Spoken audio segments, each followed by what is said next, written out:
ठीक है, अब जो हमें डिस्कस करने का पढ़ना है multiplication of matrix.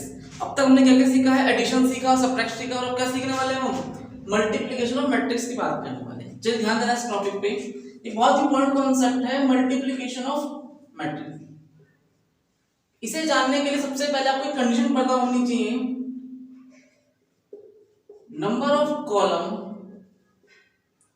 Of first matrix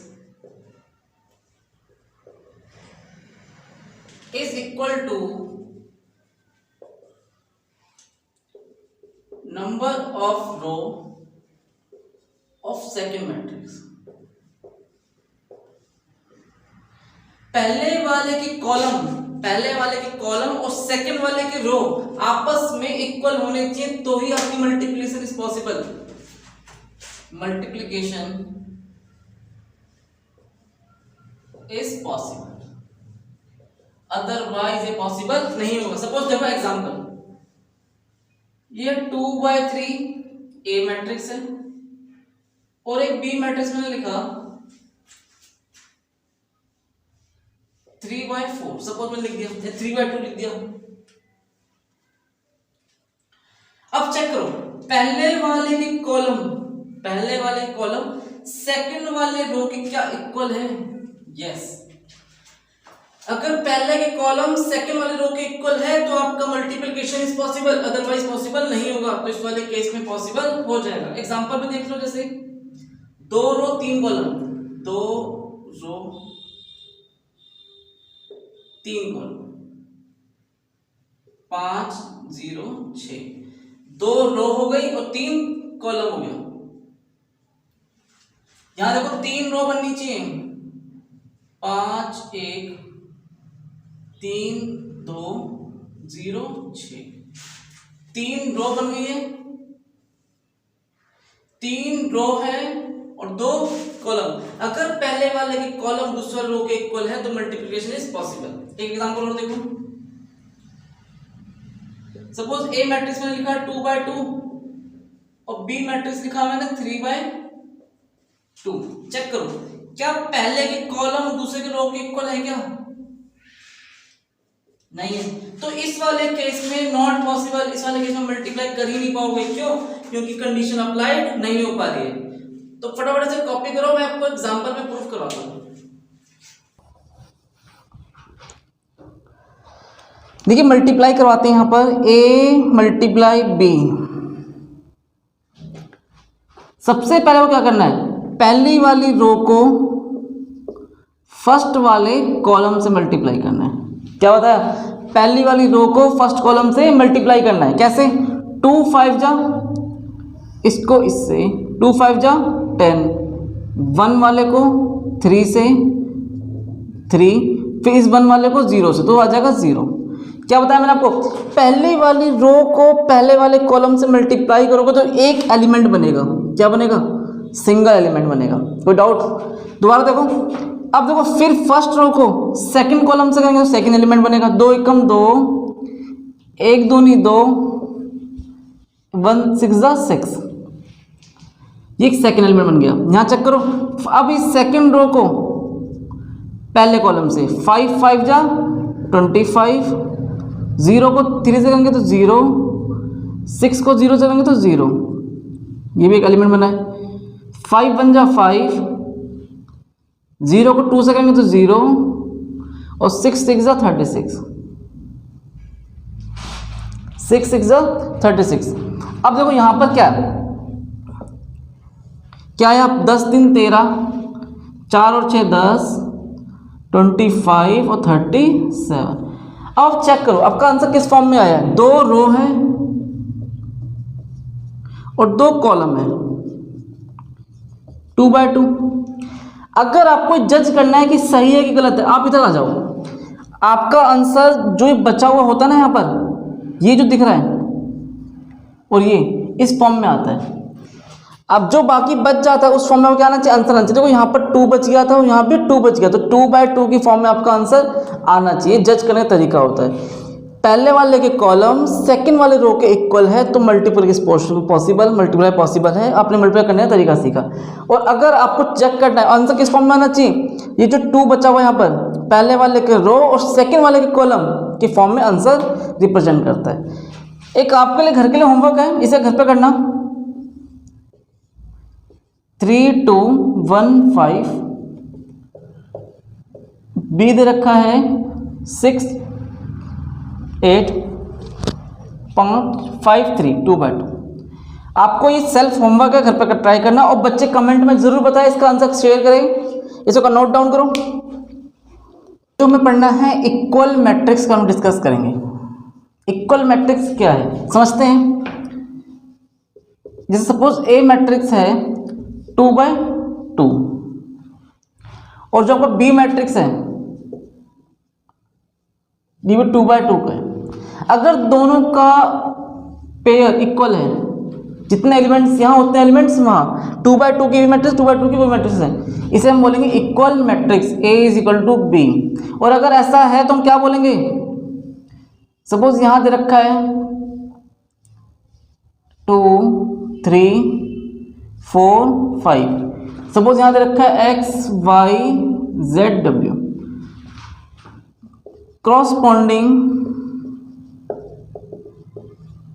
element of equal matrix are equal। आपने मैंने क्या बताया, जो से corresponding एलिमेंट्स होंगे वो आपस में इक्वल हो जाएंगे। सपोज कैसे, यहां पर 2 है, फर्स्ट रो फर्स्ट कॉलम में 2, यहां भी फर्स्ट रो फर्स्ट कॉलम में x है, तो हम क्या बोलेंगे 2 = x। 3 = क्या हो जाएगा ऐसे, first row second column first row second column y, और जो 4 है वो z, और जो 5 है w। तो ये इसे बोलेंगे इक्वल मैट्रिक्स। जब भी आपकी दो मैट्रिक्स इक्वल होंगी तो उसके करस्पॉन्डिंग जो एलिमेंट होने वाला है वो आपस में क्या हो जाएगा, इक्वल हो जाएगा। और इस तरह हम दोनों को आप इक्वल करके क्या निकाल सकते हो, कोई वैल्यू फाइंड कर सकते हो। इक्वल मैट्रिक्स के बाद आपको कॉन्सेप्ट सिखाना है ट्रांसपोज ऑफ मैट्रिक्स। मैट्रिक्स का ट्रांसपोज करना, इसको हम A' बोलते हैं, A' की फॉर्म में रिप्रेजेंट करते हैं इस तरीके से। जैसे सपोज आपके पास एक एलिमेंट ए मैट्रिक्स है 3 2 5 1 6 9। अब आपको क्या करना है, इसका A' करना है। क्या करोगे, A'। तो आपको A' का मतलब क्या है, जो रो होगी उसको कॉलम में कन्वर्ट कर दोगे। इस वाली रो को कॉलम में लिख देंगे, फर्स्ट रो को फर्स्ट कॉलम में 3 2 5। कोई डाउट यहाँ तक? क्या बताया मैंने आपको, पहली वाली रो को पहले वाले कॉलम में कन्वर्ट करने को क्या बोलेंगे, ट्रांसपोज कहते हैं। फिर देखो सेकंड रो को भी कॉलम में कन्वर्ट कर देंगे 1 6 और 9, 1 6 9। अब आप चेक करो यहाँ पर आपका आंसर किस फॉर्म में था, 2 रो 3 कॉलम, 2 रो है और कितने कॉलम है, 1 2 3। यहाँ चेक करो 3 रो है, 1 2 3 रो, और कॉलम कितने 1 2। इसी बात को बोलेंगे हम क्या, ट्रांसपोज करना। आपने ए मैट्रिक्स का क्या कर दिया, ट्रांसपोज करके कन्वर्ट कर दिया है। लेकिन अगर आपने इसका दोबारा ट्रांसपोज कर दिया, A' का दोबारा डैश कर दिया, इस वाले का दोबारा ट्रांसपोज कर दिया, तो क्या जगह चेक करते हैं। फिर वही फर्स्ट रो को पहले कॉलम में कन्वर्ट कर देंगे, 3 1 2 6 को 2 6 और 5 9 को 5 9। कोई डाउट? अब फिर देखो क्या ये = में किसके आ रहा है, चेक करो A के। तो आपने क्या फील किया यहाँ से कि सर A' का दोबारा डैश करने पे A के इक्वल आता है। तो कोई डाउट? अब आपके मन में क्वेश्चन आएगा कि सर रो को ही कन्वर्ट कर सकते हैं क्या? बिल्कुल नहीं, आप कॉलम को भी कन्वर्ट कर सकते हो। कैसे? जो ये फर्स्ट कॉलम है उसे फर्स्ट रो में चेक करो, 3 1 क्या लिख दिया मैंने, 3 1 2 6 क्या लिख दिया, 2 6। कॉलम को मैंने रो में बदल दिया, 5 9 थर्ड कॉलम में थर्ड रो में। आप चाहे रो को कॉलम में बदल दो, चाहे कॉलम को रो में बदल दो, इससे कोई फर्क पड़ने वाला नहीं है। कोई डाउट? तो जो बच्चा वीडियो में देख रहा है वो बिल्कुल कमेंट करे, डाउट पूछे, हर कोई क्वेश्चन पूछ सकता है, कोई भी डाउट हो कुछ भी डिस्कस कर सकता है। और जो बच्चे यहाँ बैठ कर देख रहे हैं वो तो पूछ ही सकते हो। तो आपने क्या किया, ए डैश का डैश करने में क्या मिला आपको, ए। इसे नोट डाउन करो। देखिए अब तक जो हमने पढ़ा है केवल मैट्रिक्स का थोड़ा सा बेसिक पढ़ा है, जो आपके बीकॉम लेवल पर काम आएगा। अब थोड़ा जानते हैं डिटर्मिनेंट्स के लेवल पे क्या होता, क्या डिटर्मिनेंट्स और क्या लिंक क्या है इसका, समझते हैं। देखिए डिटर्मिनेंट के लिए आपको पढ़ना होगा, यहां पर जो भी मैट्रिक्स दी जाएगी, matrix is given in the square matrix form. यहां पे जो भी मैट्रिक्स दी जाती है वो किसकी फॉर्म में दी जाती है, एक स्क्वायर मैट्रिक्स फॉर्म में दी जाती है। तो स्क्वायर मैट्रिक्स का मतलब क्या बताया था अपन बेसिक में, 2x2 की फॉर्म, 3x3 की फॉर्म।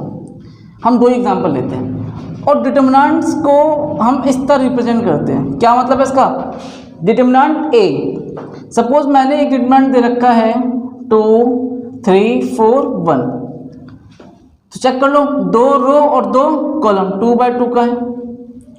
आपको मैट्रिक्स दे रखा था क्या, 2 3 4 1। अब क्वेश्चन में कहता है इसका डिटर्मिनेंट बताइए, क्या बताना, डिटर्मिनेंट्स बताना है। तो आपको जो मैट्रिक्स दे रखा है इसका मुझे क्या करना पड़ेगा, डिटर्मिनेंट्स निकालने के लिए। अब समझना क्या लिखेंगे, देखो अगर हम ये 1 को मल्टीप्लाई करेंगे 2 से, क्या करेंगे, 1 को मल्टीप्लाई करेंगे 2 से, 1 2 जा 2, हम राइट से लेफ्ट में गए, और जब ऐसे मल्टीप्लाई करेंगे तो साइन चेंज कर देंगे। दोबारा ध्यान दो, अगर मैं इस नंबर से यहां से इधर जा रहा हूं, लेफ्ट से राइट जा रहा हूं, अगर मैं लेफ्ट से राइट जा रहा हूं तो कोई दिक्कत नहीं है, सिंपल मल्टीप्लाई। लेकिन जब यहां से इधर जाऊंगा तो साइन चेंज कर दूंगा, क्या आएगा, 4 3 12 प्लस 12, बट क्या कर दूंगा, -12। एक एग्जांपल और देखते हैं, सपोज दे रखा है 3 4 -5 और 10। इसका आंसर ध्यान देना, जब आपको ऐसे जाओगे तो कोई टेंशन वाली बात नहीं है, डायरेक्ट 10 3 जा क्या हो जाएगा, दोबारा देखो 10 3 जा 30। लेकिन जब ऐसे जाओगे तो भैया साइन चेंज करना पड़ेगा, और कितना आ जाएगा, -5 4 जा, देखो -5 4 जा -20, क्या आ रहा है -20, बट क्या कर देंगे +20, और आपका आंसर हो जाएगा 50। एक क्वेश्चन आपके लिए, इसे करो 3 5 -2 -6, इसे फटाफट कॉपी करो और इसे होमवर्क में करना, इस वाले पार्ट को। देखिए अगर 3/3 का है तो कैसे सॉल्व किया जाएगा। सपोज मैं मानता हूं 3 2 1 -5 6 3 4 2 5, 3/3 की मैट्रिक्स थी और आपको उसका क्या निकालना है, डिटर्मिनेंट निकालना है। आप समझना, देखो सबसे पहले लिखेंगे इस नंबर को 3, क्या लिखा मैंने, सबसे पहले मैंने फर्स्ट रो फर्स्ट कॉलम का नंबर लिखा 3, इसको यहाँ लिख दिया। अब हम क्या करेंगे, पहली रो पहले कॉलम को छुपा लेंगे, इस तरह छुपा लिया जाएगा, छुपा लिया, क्या बचा 6 3 2 5, इतना बच गया है। अब इस पर ध्यान देना, 5 6 जा, अगर मैं ऐसे जाऊंगा तो कोई टेंशन वाली बात नहीं है, 5 6 जा 30, और अगर ऐसे जाऊंगा तो साइन चेंज करना पड़ेगा। अभी सीखा आपने, 2 3 जा 6 तो -6, कोई डाउट, मैंने क्या बताया, 5 6 जा 30 और 2 3 जा 6 होता है, बट क्या करते हैं उसे -6 कर देंगे, क्यों, ऐसे जाने पे साइन चेंज हो जाता है। अब इसे मैं हटा रहा हूं यहां से,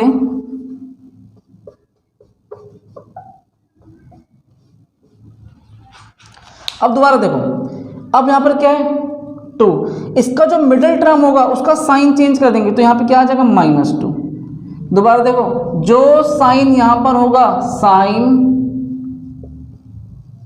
चेंज, यहां +2 था तो हमने क्या कर दिया, -2 कर दिया है, यहां +2 था तो हमने क्या कर दिया है, -2। फिर वही बात, ये वाली फर्स्ट रो और सेकंड कॉलम को छुपा लेंगे, छुपा लिया, क्योंकि 2 कहां पर है, पहली रो में है, ध्यान देना, और सेकंड कॉलम में, इसे छुपा लो। क्या बचेगा? -5 बचा, 3 बचा, 4 बचा और 5 बचा। चेक करो, 5 5 जा 25 -25, 4 3 जा 12। लेकिन ऐसे जाएंगे, देखो मैं दोबारा यहाँ पर लिख देता हूँ, -5 बचा था, 3 बचा था, 4 और 5। चेक करो, 5 5 जा 25, प्लस माइनस माइनस, ऐसे जाएंगे तो साइन चेंज। 4 3 जा 12 बट -12 हो जाएगा। कोई डाउट? लास्ट में देखो क्या है यहाँ पर 1 + 1, इसमें कोई साइन चेंज करने की जरूरत नहीं है, जो साइन होगा वही लिखा जाएगा, उसी से रिप्रेजेंट करेंगे। 1 है, फर्स्ट रो थर्ड कॉलम को गायब कर दो, कर दिया, क्या बच गया? -5 6 4 और 2। खुद चेक करो क्या बचा, क्या है, जज करो ना। -5 6 4 2, -5 6 4 2। कोई डाउट किसी को? क्या आ जाएगा यहाँ पर? -10, और ऐसे जाने पे साइन चेंज। 4 6 जा 24, लेकिन -24। अब आगे देखो क्या आंसर आएगा। 30 में से 6 गया 24, यहाँ पर आ जाएगा -37 + 1 -34। 24 दिया 72, माइनस माइनस प्लस, 2 से 14 के 4 हासिल किए, 1 2 3 6 और 1 7। 37 को 2 से मल्टीप्लाई करेंगे 74, प्लस माइनस माइनस, बिल्कुल सही, क्या आएगा? -34। इन दोनों को ऐड करेंगे, 6 7 और 7 14 -34, 6 में से 4 गया 2, 14 में से 3 गया 4 में से 3 गया 1, 112। तो ये क्या आ चुका है हमारा? डिटर्मिनेंट आया। तो किसका आया? 3/3 का। तो 3/3 वाले केस में थोड़ा सा ध्यान देना पड़ता है, थोड़ा सा आपको लॉजिक समझना पड़ेगा। कैसे? जो मैंने बताया, फर्स्ट नंबर लिखा, फर्स्ट रो और फर्स्ट कॉलम को छुपा दिया, जो बच गया उसको सॉल्व कर लिया। ये कैसे आया, इसके लिए आपको जानना पड़ेगा। ऐसे 6 3 2 5, ये पार्ट रफली पार्ट है, इसे आप करने की जरूरत नहीं है। ये वाला मैं आपको सिर्फ समझाने के लिए लिखा था, आपको इस कॉपी में से इस तरह एग्जाम में भी शो करने की कोई जरूरत नहीं होगी। फिर 2 लिखा, 2 के साथ साइन चेंज हो जाएगा, -2 आया। फर्स्ट रो सेकंड कॉलम को मैंने क्या कर दिया? गायब कर दिया, और जो बचा उसको मैंने यहाँ लिख दिया। फिर ध्यान देना, दोबारा मैंने क्या लिखा? 1 के साथ फर्स्ट रो थर्ड कॉलम को क्या कर दिया गया? गायब कर दिया, और जो बच गया फिर मैंने उसको सॉल्व कर दिया। मैट्रिक्स में कुछ और डिस्कस करें। यहाँ पर हम एक वर्ड पढ़ेंगे अभी हम, माइनर, और एक वर्ड पढ़ने वाले हैं कोफैक्टर।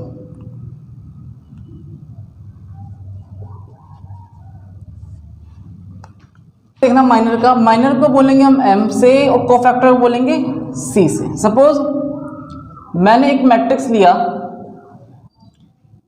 4 1 3 2, अब वो एग्जांपल आपको यहां देने वाला हूं, 4 1 3 2। यहां पे देखो, चेक करो, 2 रो है, कितने रो है? 2 रो दिखाई दे रही है और 2 कॉलम। 2/2 की मैट्रिक्स है। कैसी मैट्रिक्स है ये? 2/2। और आपको मैंने बताया था, चाहे 2/2 हो 3/3 हो, इट इज कॉल्ड, क्या बोलेंगे इसका हम? एक स्क्वायर मैट्रिक्स बोलते हैं।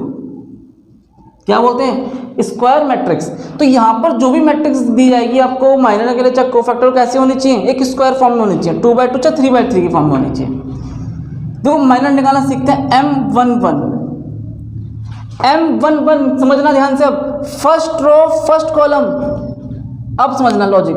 पहले रो पहले कॉलम को छुपा दो, छुपा दिया। पहली रो पहले कॉलम को छुपा दो, छुपा दिया। क्या बच गया? क्या दिखाई दे रहा है सर? 2, बिल्कुल 2 दिखाई दे रहा है। कोई डाउट किसी को? मैं बोलूं 1 फर्स्ट रो सेकंड कॉलम, देखो फर्स्ट रो फर्स्ट कॉलम, पहली रो पहला कॉलम और पहली रो सेकंड कॉलम, 1 2 छुपाओ। फिर वही पहली रो पहले कॉलम को छुपाओ, क्या आएगा? अगर आपने पहली रो पहले कॉलम को सेकंड कॉलम को छुपा दिया, फर्स्ट रो सेकंड कॉलम, तो क्या आंसर आएगा? 3। बस छुपन छुपाई वाला खेल याद होना चाहिए आपको। क्या पढ़ना है यहाँ पे? 2 1 सेकंड रो फर्स्ट कॉलम, छुपाओ इसे। First row second row first column, sorry क्या बचेगा 1। यहां देखो 2 2, सेकंड रो सेकंड कॉलम को छुपाएंगे, क्या बचेगा केवल 4। ये आंसर को क्या बोलेंगे हम, माइनर। क्या बोला जाता है, माइनर। अब आप कहोगे कि सर को factor C11 C12 C21 C22, देखो इसमें वही छुपन छुपाई, फर्स्ट रो फर्स्ट कॉलम छुपाएंगे, क्या बचेगा 2।